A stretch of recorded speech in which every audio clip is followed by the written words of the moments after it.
Hello!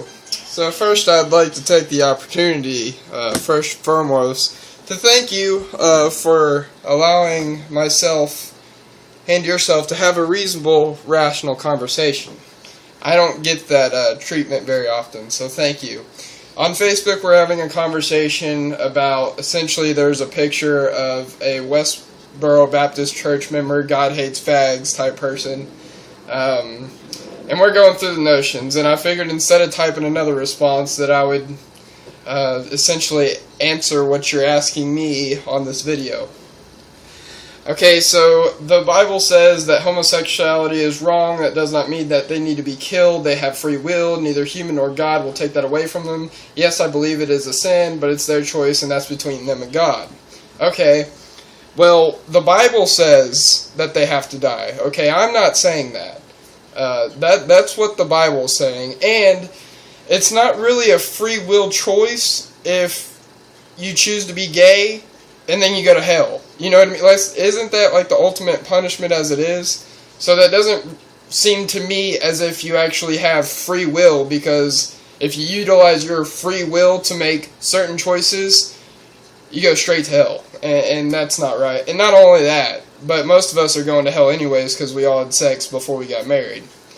So if that part's true, then we're all screwed as it is.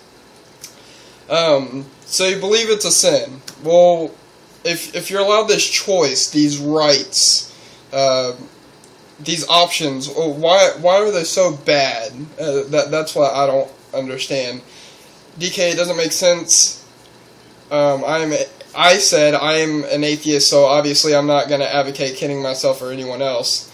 Atheists believe that we are born and we die. Christians believe that each person has a purpose handpicked for us by God. We believe that we are Christians. When we die, we go to heaven. What do atheists really have to live for? It seems quite depressing, really. Okay, well, I made that statement, I'm an atheist, so I'm not going to advocate killing myself, because there's a Bible verse that does say that non-believers should die, and I posted that, and that's why I was saying, well, I'm an atheist, so obviously I'm not going to advocate killing myself, and I also don't advocate killing anybody else. I'm even against the death penalty. What do I have to live for? This gets brought up a lot, and you can also throw morality into that. Well, I have a lot to live for. I would like to be a successful person. I'd like to not be broke. I have a beautiful, loving girlfriend that loves me. I have materialistic items that I like to not only have, but upgrade, like a computer, a phone, a car, those type of things. I have an amazing, intelligent brother. I have parents that support me. I have a best friend and who's, my best friend for a reason, and his wife is also a very good friend of mine. I have other people that, care about me, and I care about them. So I have the same things to live for as you do. And as far as like a morality side to that, I understand it's bad to kill somebody. It's bad to abuse somebody. It's not right to steal things. Along those lines, I don't need God to tell me that that's bad. At 4 years old, I think you get a basic understanding of what is and isn't acceptable. I understand what rights and freedoms are, civil liberties are, and I also understand that you're not allowed to take those away from other people. That's a crime. If you rape somebody, you are taking that freedom, that happiness away from that person. So therefore I understand that that's bad, and I don't need God to tell me that it's not bad. So that's what I have to live for. I have the same things to live for as you do. I want to be a successful person. I want to live a long life. Obviously, I don't want to die, but I understand that there's no pearly gates at the end of my story either. Another person said, I think it's funny how foolish I am for saying that the Bible is mythology. Well, if you look at other gods, you can take Mithra, you can take older gods into account. It is all mythology. I mean, it's the same Greek gods like Zeus. Religion to me is just the belief in mythology. These stories aren't much different. You got a god that you talk to, and he loves you, and he punishes the bad people, and the good people are praised and they help each other out, and cities are destroyed because of whatever nonsense is going on. So the stories that you hear from one religion to another is all mythology. I mean, it's all the same stuff. It all sounds the same. It just is. So yes, when you talk about a massive wooden ship that's never been built of that size in that time by one multi-hundred-year-old man to fit 2 of every animal, which would include the dinosaurs at this point in time, according to the Bible, even though I know that the dinosaurs were extinct millions of years to this point. That's very silly. That's very irrational to actually believe a story like that.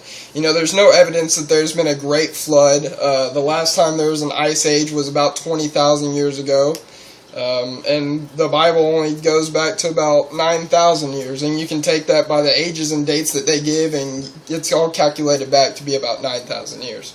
So the fact that the Bible is saying that on the first day, God made everything, well, that's not entirely true. We know that the universe is billions of years old, 14.6. We know that the Earth is 4.6 billion years old. So there's a lot, we know that dinosaurs were millions of years old, and that microbes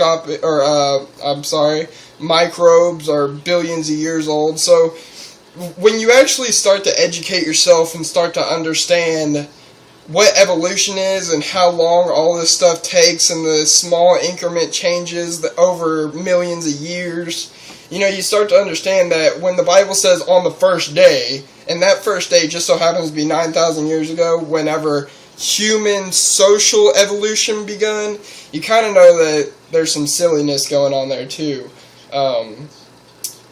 So we'll see. Everybody has free speech. Why can't everyone just be friends? Well, I think that this whole conversation has been quite well, besides somebody coming in and saying that I was stirring the crap, even though it seemed like the conversation was going rather smoothly to myself.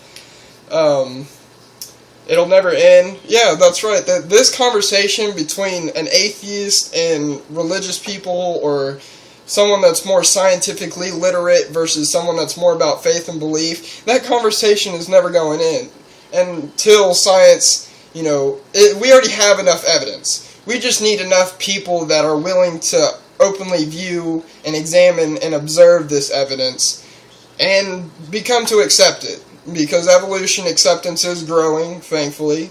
There's a documentary on right now called Proving God on the History Channel, which I'm watching.